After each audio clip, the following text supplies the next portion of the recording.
Good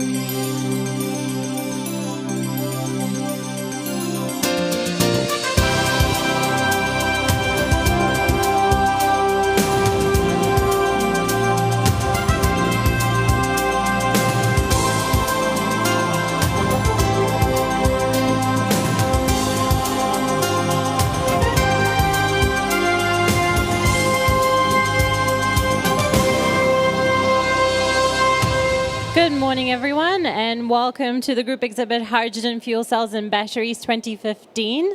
We're going to be talking about advanced ceramic powders for the next generation of energy materials with Mr. Andreas Richter, the sales and marketing manager for CerPoTech. So if you're walking around and you're interested, please grab a drink and come sit down and help me welcome Mr. Richter onto stage.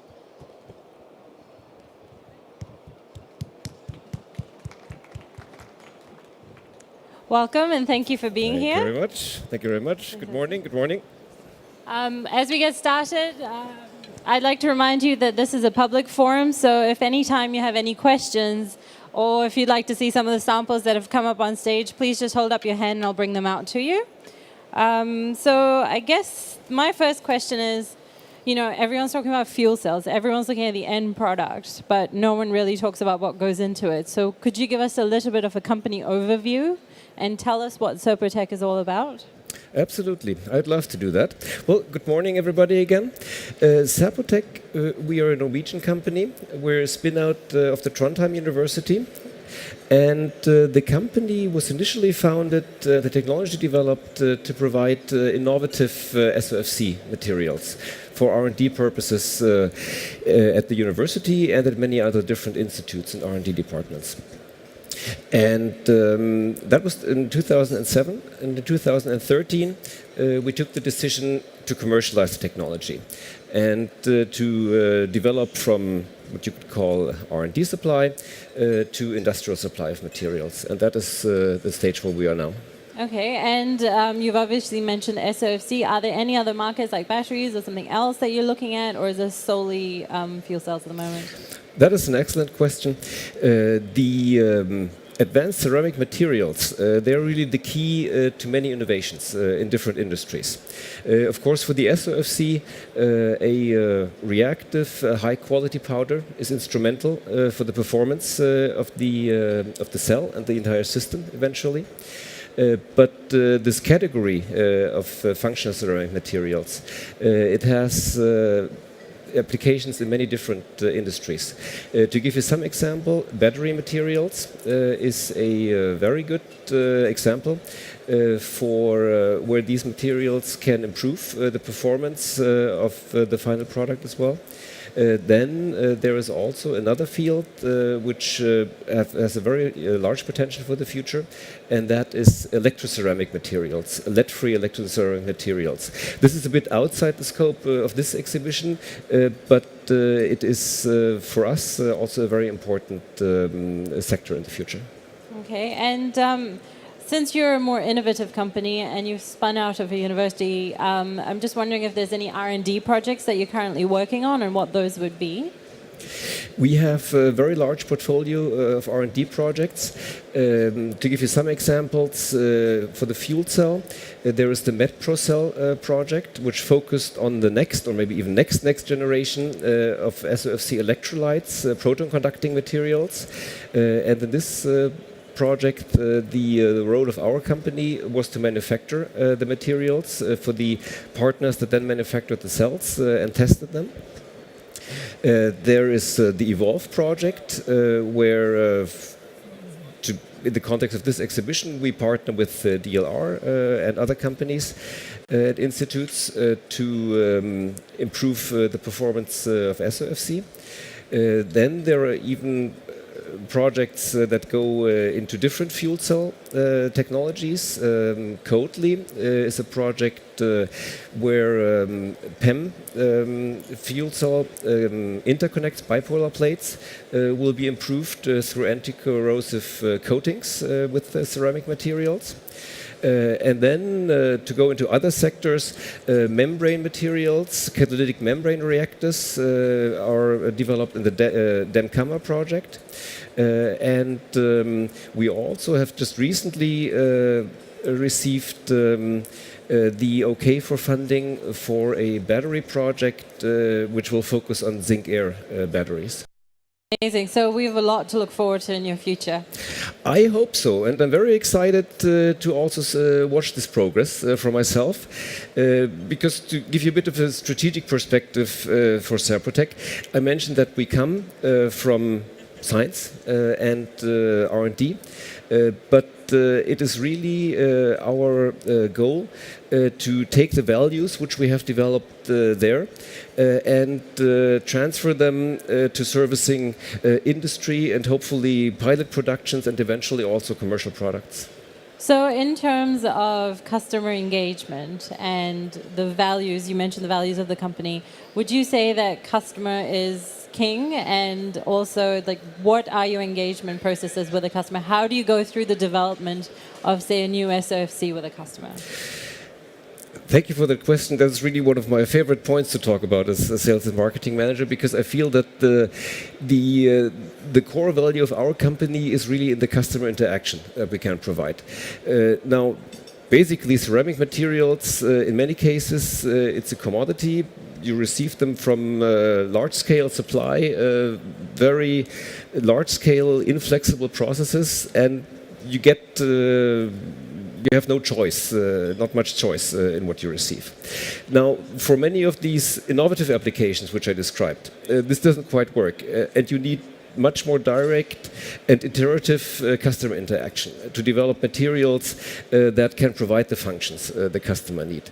So what we really like to do, and we have the competent and dedicated staff for that in our company, is to start from an R&D perspective where let's take this example, batteries, where a new battery technology shall be developed.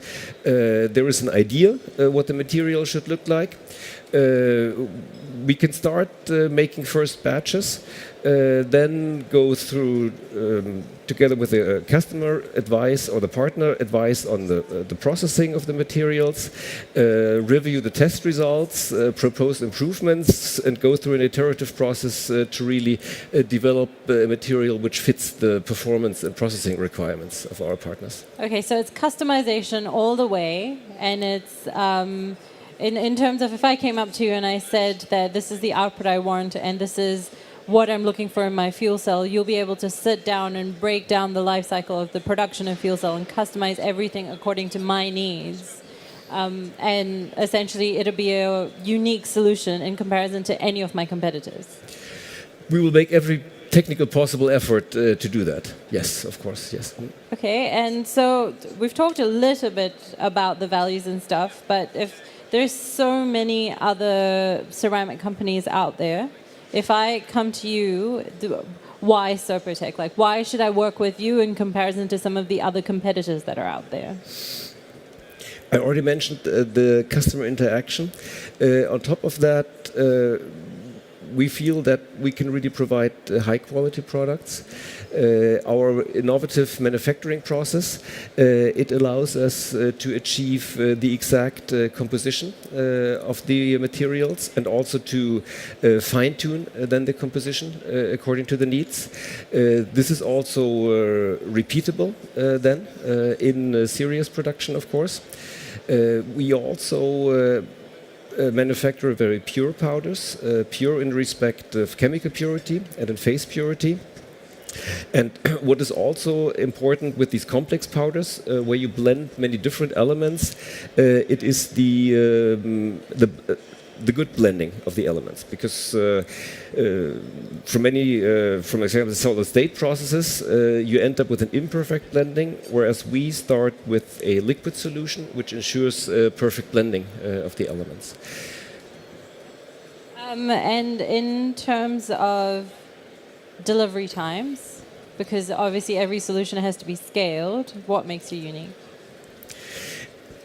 The list of propositions we can make to the customer goes on. Delivery time is a very good example.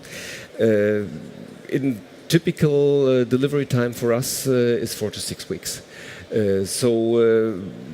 We are quite small and flexible, and we really try to make use of this ability in our customer interaction. So size in your case actually works in your favor because you're such a small company. You can focus on customizing and producing a result within 4 to 6 weeks in comparison to, say, another company that would take maybe several months to do the same thing and reach the same result. Exactly. And on top of that, of course, this customization, it is not for free. I think everybody accepts that. There's, of course, labor involved there.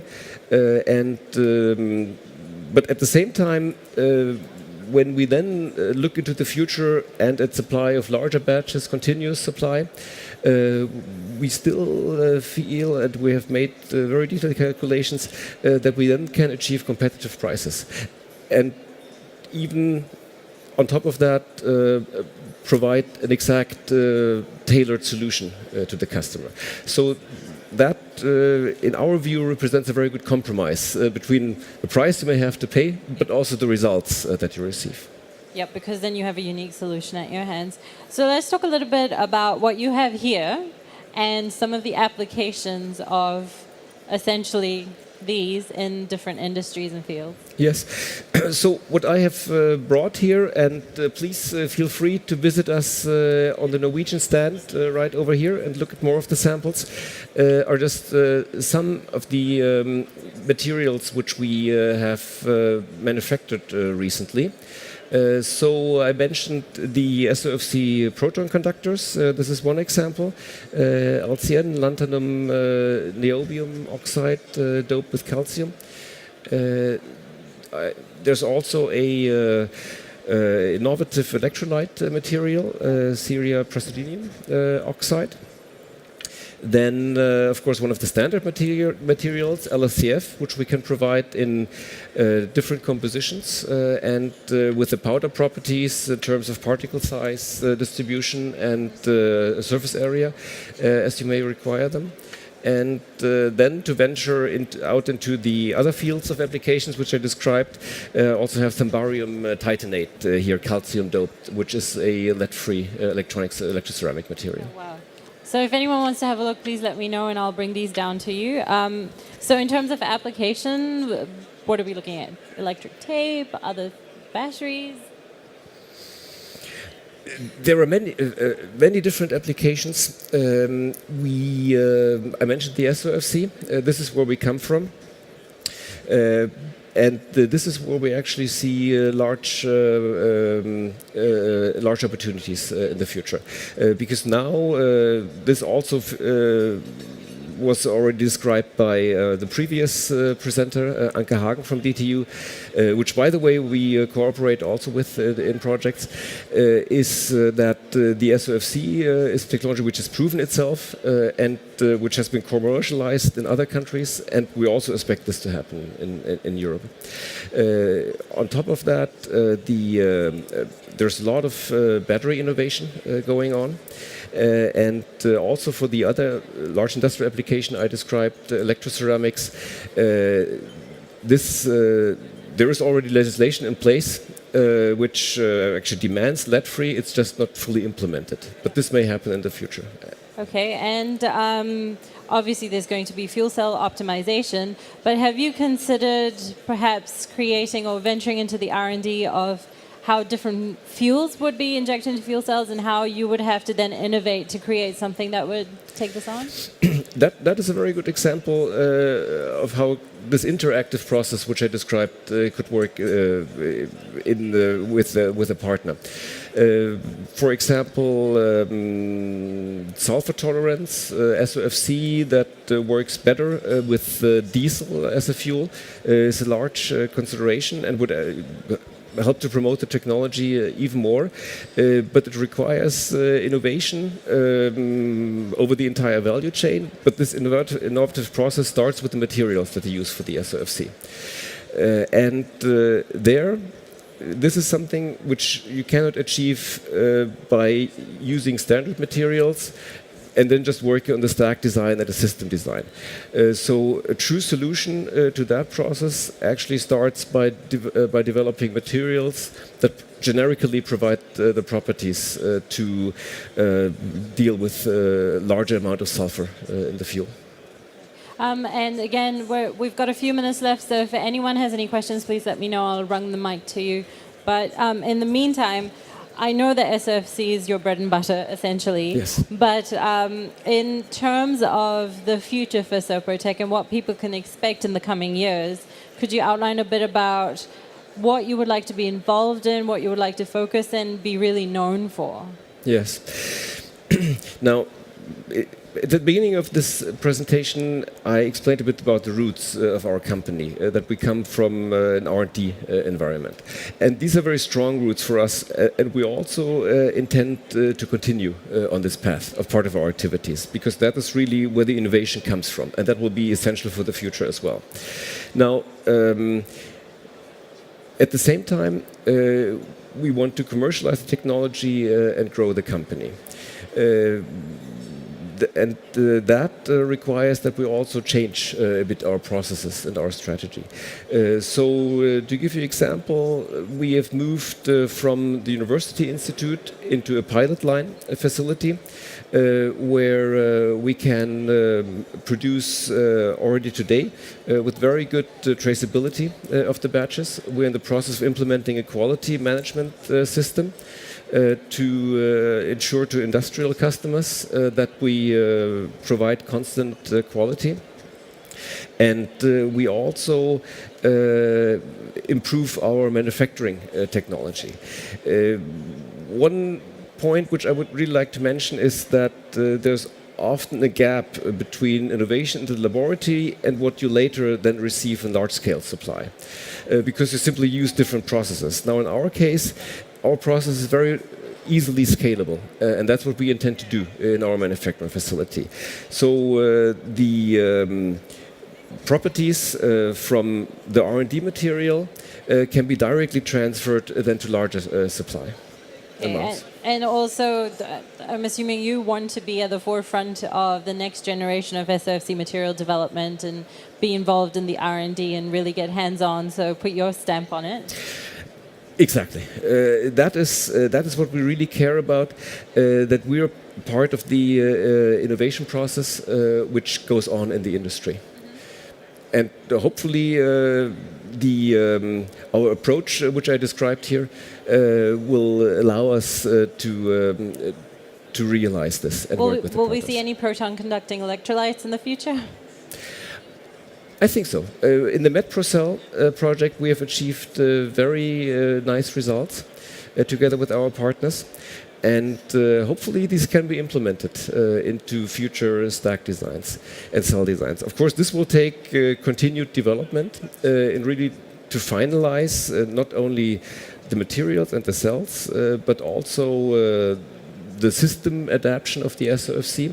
But again, it starts at the materials we use. And we really offer our services to support this process. Fantastic. Well, Mr. Richter, it's been a pleasure talking to you and learning a lot more about what really makes a fuel cell go. I would encourage you all to go to booth B60, which is just over there, and have a look at these materials, have a chat, and perhaps you can be at the forefront of innovation for fuel cells going in the future. So thank you so much for coming and chatting with us, and thank you for being a great audience. Thank you very much. I would like to make one final suggestion, because my dear colleague, our product manager, Gudjam Silvitsen-Wieck, he has a presentation in the technical forum. It's straight after this one. Exactly, yes. So please bear with us and go over there. Yes, excellent. So we'll hopefully see you there on that side. But for now, Mr. Richter, thank you so much for coming. Yes, thank you very much. I enjoyed it. Coming up next is ceramic max face coatings for ramping metal bipolar plate production. So stay tuned. That's coming up right after this.